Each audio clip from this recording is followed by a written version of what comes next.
Do business.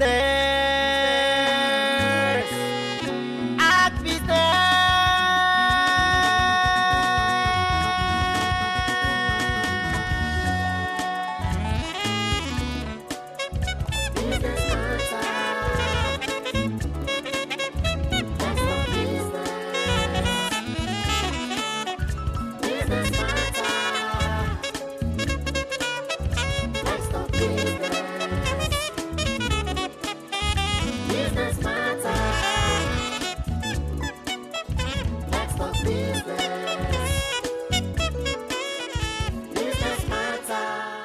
Professional development these days is very important because employers and employees must be able to create a relationship that can help them to not just be strategic, but to also impact on their operations, which in the long run impacts on the bottom line. Businesses today must begin to understand that human capital development is taking a totally different direction in the digital age. You're welcome. This is Business Matters. This is where business truly matters. And my name is Stephen Ipalabo Lawson.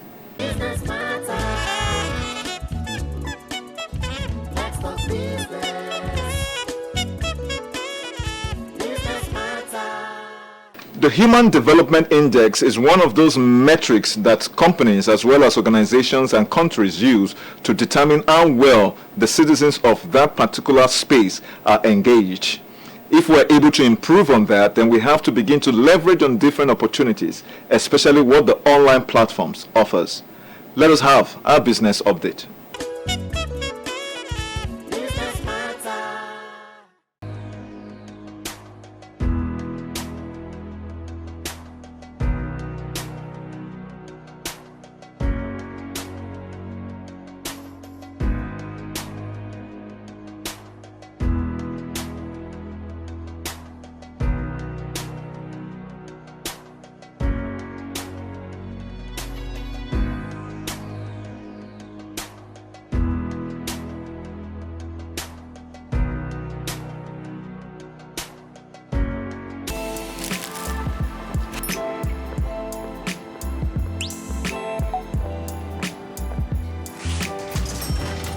Hey beautiful, your eyes, your smile are all begging me to take you home tonight. Now reading page 3. Experience unlimited super-fast internet access from Intel 4G. Intel. Live more.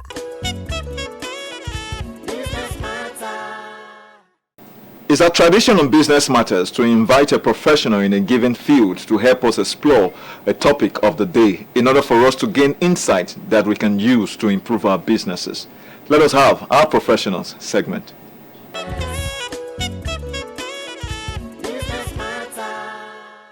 Alright, joining me in the studio to do justice to the topic, professional development in a digitally mobile age, is an entrepreneur who has over 70 years experience founding digital marketing startups, as well as some softwares as a service.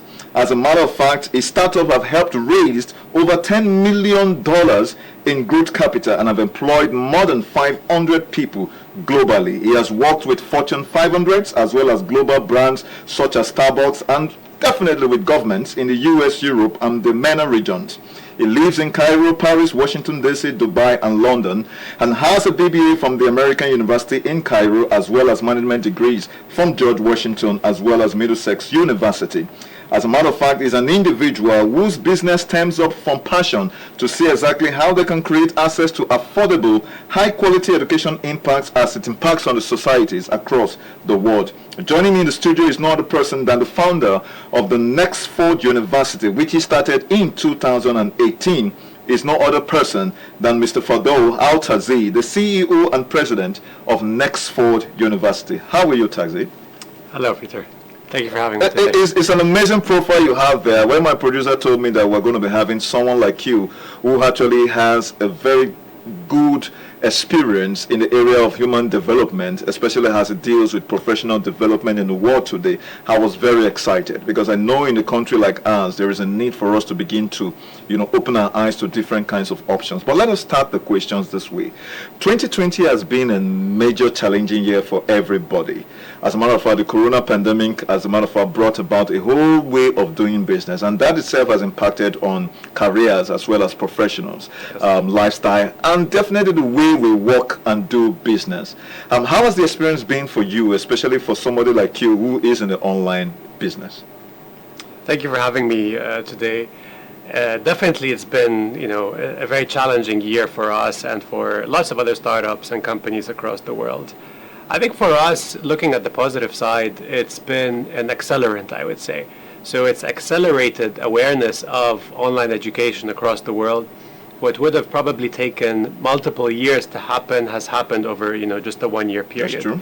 So you can think of it this way. Maybe 2 years ago, the dialogue was more around, is online education a phase we're going through? Is it a fad that's going to pass away, or is it here to stay? Is online education credible, or is it not?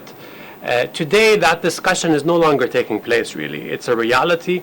It's here. The largest universities in the world have had to move online, so it's definitely here to stay. So it's changed the nature of the dialogue that we are having with parents, with employers, with prospective learners.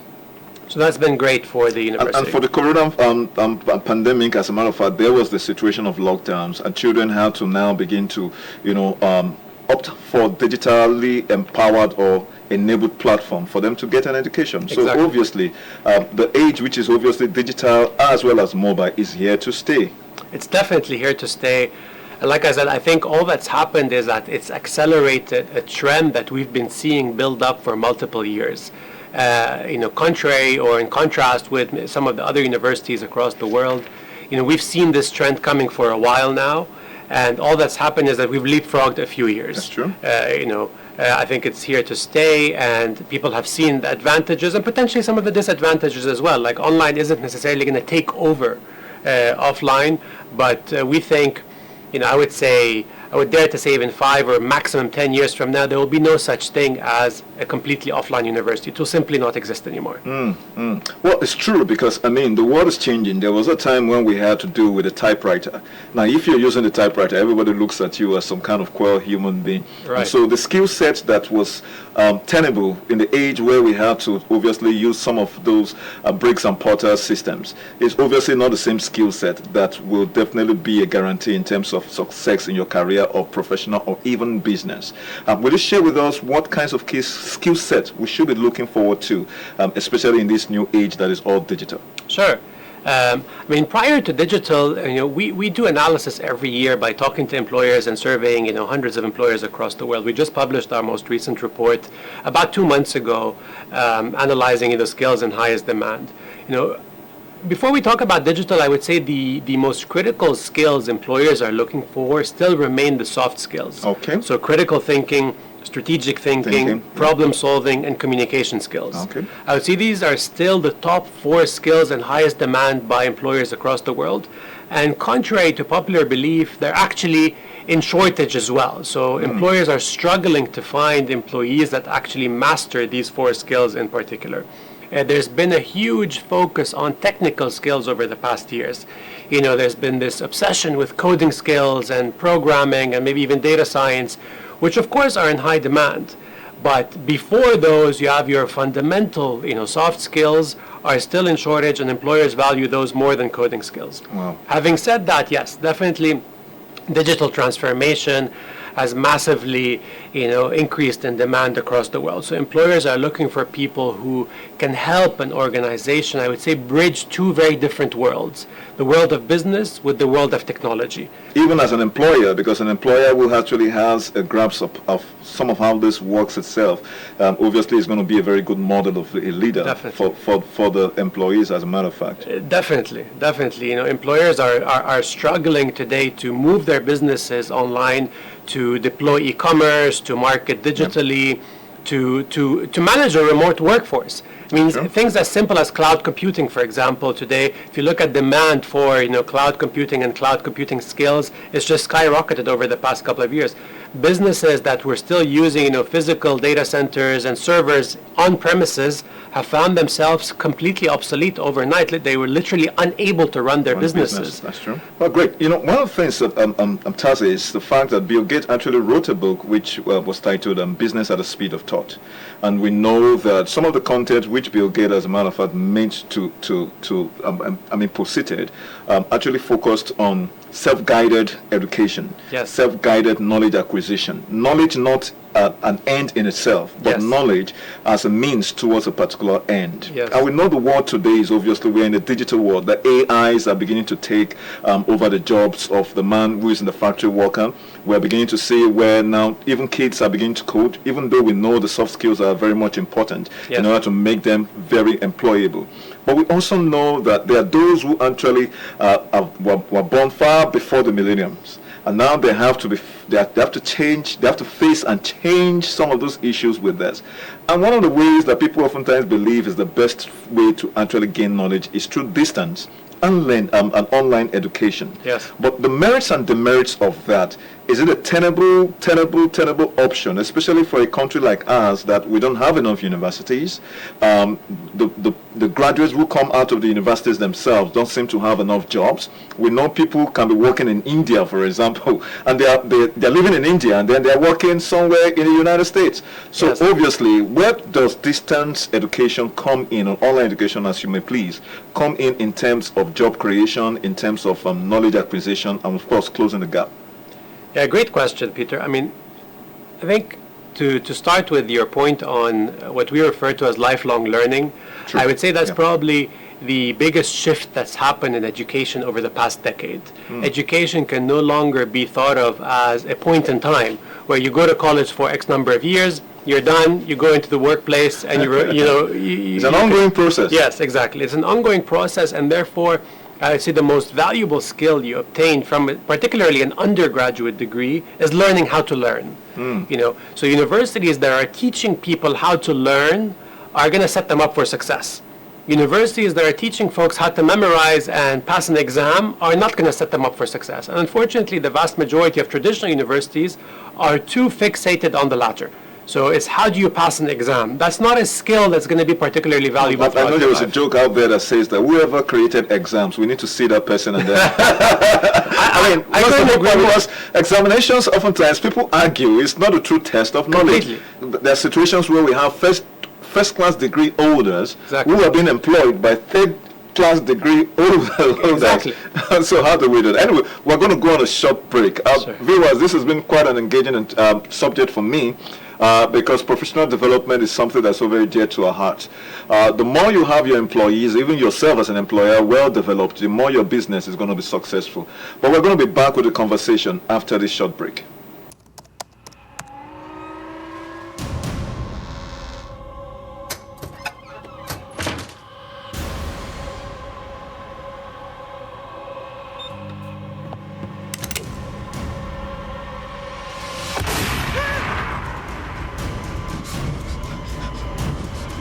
Experience unlimited super-fast internet access from Intel 4G. Intel. Live more. All right, thank you. If you've just joined us, I'm in the studio with Mr. Fadl Al Tarzi, the CEO and President of Nexford University, and we are looking at the subject professional development in a digitally mobile age. And before we went on a break, we looked at the question that had to do with job creation, the fact that you don't have to live in India, for example, to actually work in India. Some of the skills that can actually give you that kind of access, Yes. obviously has to be digital skills. Nobody's going to be telling you whether you have a degree in this or that, but are you able to deliver on the task at hand? Exactly. It's about skills and competencies. It's no longer about like what piece of paper do you have on the wall. Now, ideally, you want your university credential to be focused on these skills and competencies Absolutely. that companies are looking for. But to your point, I think the biggest shift that's happening in the employment market today is remote workforces.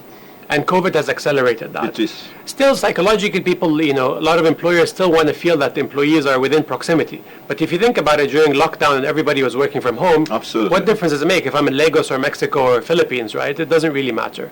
And that's presenting a huge opportunity for economic mobility, I think particularly for Nigeria. So if you look at Nigeria across, the higher education space and the employment space, you have the same problem exists in terms of supply and demand mismatch.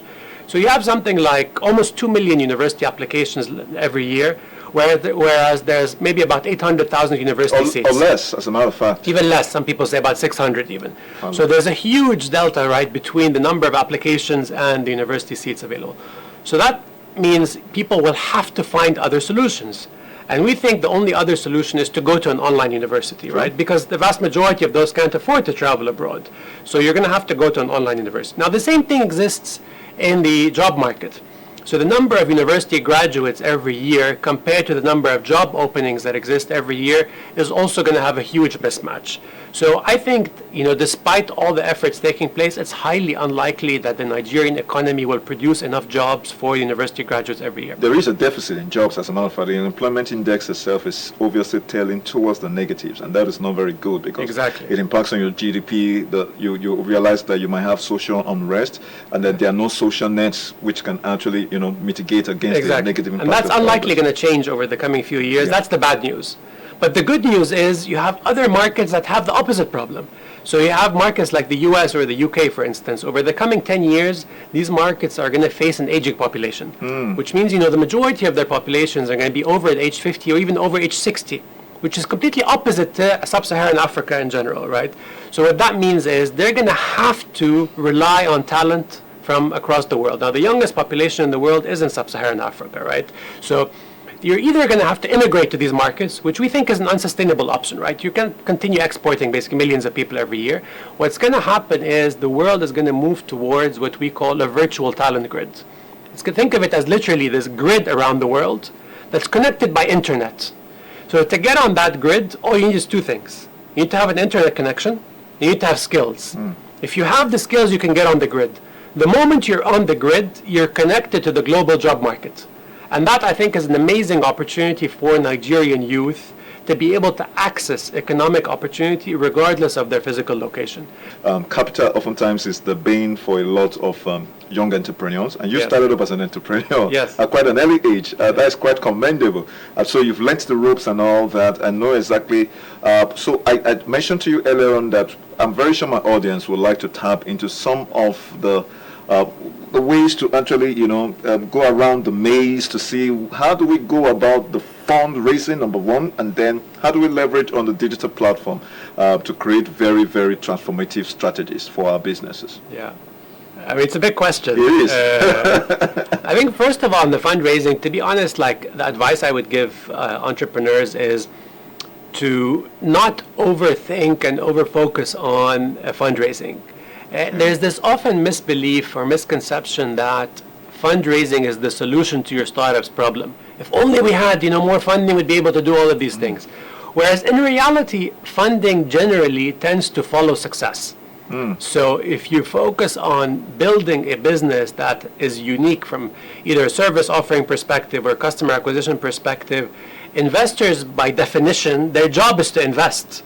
So you're not asking a VC for a favor to invest in you, right? They need to invest in your company to make money. So it's about how do you build a company that's super attractive to attract that investor. That's what you should be focused on, as opposed to spending, the majority of your time. Now, that's easier said than done. I realize that completely, right? Yeah. So moving to your second point, I think probably one of the biggest mistakes startups or founders make is they over focus on building product. So they over engineer a product, or the product can be a service as well, and focus less on customer acquisition. I say it has to be the other way around. Okay. 9 times out of 10 you'll find that the correlation between success and failure is sales, not product. So you can have the best product in the world, but if no one's buying it, investors aren't going to invest in it. Because the biggest proof that your startup is successful is your sales. So I would say before you really start thinking about building your product and the features of that product, really focus on how are you going to acquire customers. I want to ask you a question or two before we wrap up the interview, and this has to do with work-life balance. Yes. We talked earlier on about lifelong learning, as a matter of fact. A lot of businesses, as a matter of fact, owners, we go to some of the business schools here in Nigeria, and a lot of them will believe that the more knowledge you acquire helps you to be able to perform better in your business and dealings. And so when we wonder, especially for professionals who are still working, yet they have to acquire some of these advanced degrees through maybe online platforms as well. How does that affect the work-life balance? Is it much more, does it work best that way, or something that they should never be bothered about? I think one of the reasons graduates of online schools, like in the US in particular, there are a number of research reports that actually show that graduates of online schools outperform graduates of offline schools. One of the reasons is time management. Time management, yes, which is a skill employers are looking for. If you're studying online while working, which the majority of people are, if you're studying online, typically you have a job as well. Like average age of an undergraduate student studying online today in the US is 37. Wow. So people are studying while working. You have to master time management skills. So definitely you need to be able to balance between the two. And I think the only way is to study online, especially in places like Nigeria where traffic is horrendous, right? Imagine finishing your job and having to drive 2 hours to a campus. It's just not feasible, and balance between the family. So online, I think that's a huge advantage of being able to study online. And throughout the rest of you, whenever you travel, you study on weekends, at night, and... All right, great. Nigeria is obviously a youth-centric country. Nevertheless, there's the data themselves, the statistics has actually proven to that. And you've mentioned earlier on, you've actually had deals with emerging markets. You see where we stand today.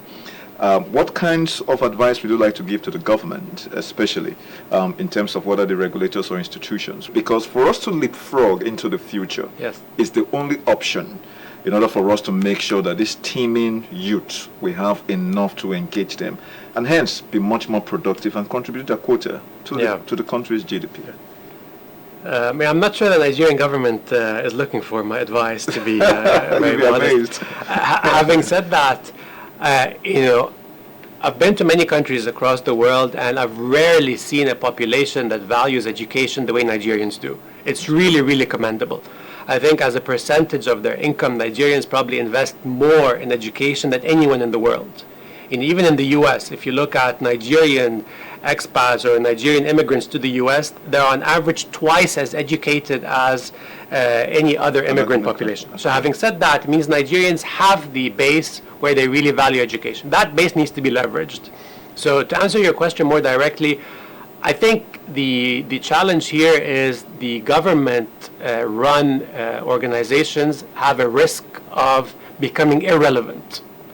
So my advice would be become relevant or move out of the way.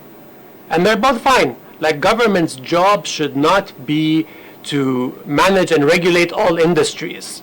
So you can have overarching regulation, but maybe if you rely more on the private sector and start opening up the sector a little bit more, I think the government would see and would be able to achieve greater progress and faster. The challenge when government maintains such tight control with rather outdated policies is that over time employers start taking matters in their own hands, and so does the population. They start thinking the local regulations are not really relevant, they're so outdated, so let's just skip them. And because the world has moved digital, you no longer have the ability to control things the way you did 50 years ago. You'll simply become irrelevant. They will go online and seek other options and no longer care about what's happening locally. And we've seen that in many other markets. When people no longer believe in the local system, they just bypass it completely and they go and source what options they feel are best to enable their success in the future. Right. Thank you very much. I think on that note, talking about time management, I would just say we'll be wrapping up this particular interview. Thank you very much, Fadl Al Tarzi. Thank you. For joining us here on Business Matters. And it's been a very engaging moment for us. We hope in the future we have another opportunity to invite you and see exactly how well we've gone. Thank you so very much for being here. Thank you for having me. All right. Well, viewers, this is so much we can take on this particular edition. Business Matters continues after now. Business Matters.